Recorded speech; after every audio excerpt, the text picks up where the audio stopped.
Hello दोस्तों, मेरे channel फिल्मकार में आप सभी का स्वागत है। 80 के दशक में एक अभिनेत्री अचानक मशहूर हो गई थी। नाम था जैस्मिन धुन्ना।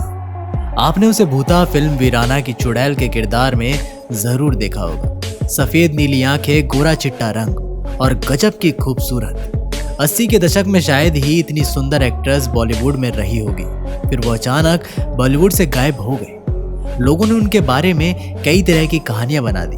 किसी ने कहा जैस्मिन की मौत हो गई, तो कोई बोला वो जॉर्डन में बस गई। किसी ने कहा राहुल नाम के आदमी से शादी कर ली, तो किसी ने खबर बताई कि वो हरियाणा में बस गई है। मगर दोस्तों, ये सारी बातें झूठी हैं। वीराना की जैस्मिन जिंदा है। चलिए हम बताते हैं वो कहाँ है और बॉलीवुड छोड़ते ही कैसे उनका नसीब चमक उठा। जैस्मिन भाटिया नाम की लड़की ही जैस्मिन धुन्ना के नाम से बॉलीवुड में मशहूर हो गई। बम्बई में पैदा हुई जैस्मिन अपने माँ बाप की इकलौती संतान थी। बचपन से ही एक्टिंग का शौक रखने वाली जैस्मिन को राज कपूर बहुत पसंद था। वो स्कूल के नाटकों में खूब भाग लिया करती। बाद में फिल्म देखने का शौक ही उसे हिंदी सिनेमा की ओर ले आया। सबसे खास बात है कि जैस्मिन को फिल्मों में आने के लिए स्ट्रगल नहीं करना पड़ा। 1977-78 की बात है। उस दौर के मशहूर डायरेक्टर एंडी कोठारी एक फिल्म बनाने जा रहे थे। विनोद खन्ना को बतौर हीरो साइन कर लिया था। बस वो किसी नए चेहरे की तलाश में थे जो बॉलीवुड में एकदम नई हो। एक दिन इत्तेफाक से उनकी मुलाकात जैस्मिन से हो गई। 19-20 साल की खूबसूरत जैस्मिन में उनको मधुबाला की झलक दिखाई देने लगी। बिना वक्त गवाए उन्होंने फिल्म में हीरोइन का ऑफर दे दिया। पहली ही फिल्म में विनोद खन्ना जैसे स्टार के साथ जैस्मिन भला कैसे मना कर सकती थी। फौरन हाँ बोल दी और बन गई विनोद खन्ना की हीरोइन। 1979 में जैस्मिन की पहली फिल्म आई सरकारी मेहमान। पुलिस इंस्पेक्टर बने विनोद खन्ना और बंजारों की बेटी बिंदिया बनी जैस्मिन। फिल्म कुछ खास नहीं चल सकी और जैस्मिन को कोई फायदा नहीं हुआ।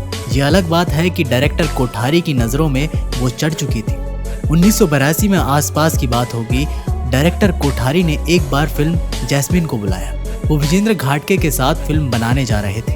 उन्होंने जैस्मिन को विजेंद्र की हीरोइन बना दिया। 1984 में आई फिल्म डिवोर्स। ये फिल्म भी कुछ खास नहीं कर सकी। जैस्मिन को बॉलीवुड में उतरे 5 साल हो चुके थे, लेकिन खूबसूरत होने के बाद भी उनको कोई ऑफर ही नहीं आ रहे थे।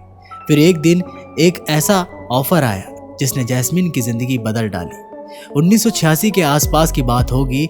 राम से ब्रदर्स बहुत भूता फिल्म बनाने जा रहे थे। उनको एक ऐसी अभिनेत्री की तलाश थी जो बहुत सुंदर तो हो ही, बोल्ड सीन देने में भी परहेज ना करे।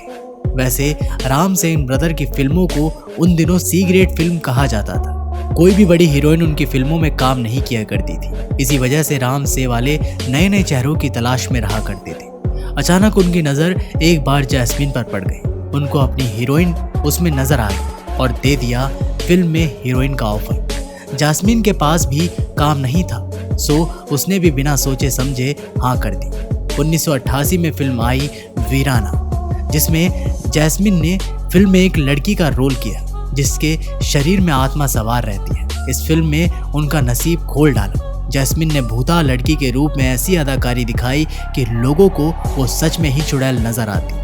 उस जमाने में वीराना इतनी ज्यादा हॉरर मानी जाती थी कि अगर फिल्म के बीच में लाइट चली जाती तो अंधेरे में लोग डर के मारे कांप उठा करते थे। इस फिल्म के बाद जैस्मिन रातों रात लोगों की पहली पसंद बन गई थी, मगर न जाने क्यों उनका करियर उड़ान नहीं भर पा रहा था। 1990 में जितेंद्र की एक फिल्म आई थी हातिम ताई। इसमें एक परी के पल भर के रोल में वह नजर आई थी। उसके बाद वो अचानक गायब हो गई। किसी को नहीं पता था जैस्मिन कहाँ गई।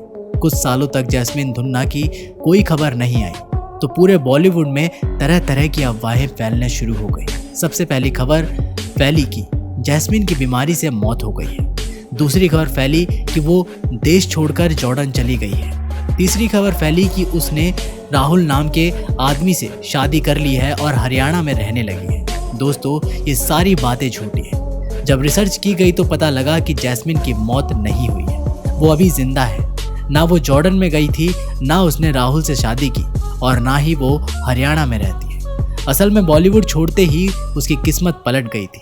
हुआ ये था कि वो मुंबई के बसोरवा में रहा करती थी। जैस्मिन धुन्ना को ऐसा लगता था कि उसकी खूबसूरती को देखकर उसे बड़े बड़े फिल्म मेकर्स अपनी फिल्म में हीरोइन बनाएंगे, मगर कई सालों के इंतजार के बाद भी उसे किसी मशहूर फिल्म मेकर ने नहीं पूछा।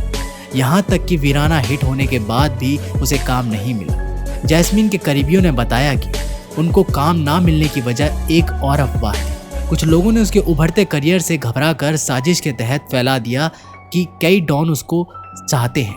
डॉन का नाम जुड़ा तो डायरेक्टर उनको फिल्में देने से कतराने लगे। इसी वजह से उदास होकर उसने बॉलीवुड को हमेशा हमेशा के लिए अलविदा कह दिया। मगर बॉलीवुड छोड़ना उसकी नसीब चमका गया। जैस्मिन कुछ समय के लिए अमेरिका में रहने लगी।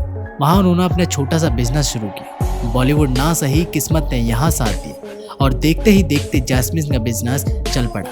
कुछ ही सालों में एक्ट्रेस का कारोबार करोड़ों रुपए का हो गया। छोटा बिजनेस बड़ा हो गया। जैस्मिन सिनेमा को भूल गई और बिजनेस को संभालने लग गई। वो माँ के साथ मुंबई में बसरवा में रहा करती थी, लेकिन ज़्यादा समय अमेरिका में ही बीतता था। इन दिनों भी जैस्मिन अमेरिका और मुंबई दोनों जगह आती जाती रहती है। इस खबर की पुष्टि 2 बार की गई है। पहली बार कुछ साल पहले रामसे ब्रदर्स ने जैस्मिन के जिंदा होने और मुंबई में रहने का खुलासा किया था।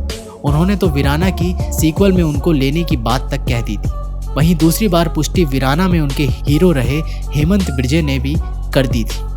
हाल ही में एक इंटरव्यू में हेमंत ने खुलासा किया कि जैस्मिन अमेरिका में अपना बड़ा बिजनेस संभाल रही है। दोनों की अक्सर फ़ोन पर बातें होती रहती हैं। कुछ समय पहले ही जैस्मिन से उनकी फ़ोन पर बात हुई थी, बल्कि मुंबई में तो उन्होंने हेमंत को मिलने भी बुलाया था, लेकिन हेमंत वहाँ नहीं जा सके। उन्होंने खुलासा किया कि वो बहुत खुशहाल ज़िंदगी जी रही है। दोस्तों, आपको जैस्मिन धुन्ना याद है या भूल गए? आपको वीराना फिल्म में उनकी अदाकारी कैसी लगी थी? क्या आपने उनकी सरकारी मेहमान या डिवोर्स फिल्म देखी है? हमें कमेंट में ज़रूर बताइएगा। ऐसी ही और स्टोरीज़ को जानने के लिए आप हमारे चैनल फिल्मकार को अभी सब्सक्राइब भी कर सकते हैं। बस बेल आइकन दबाना मत भूलिएगा।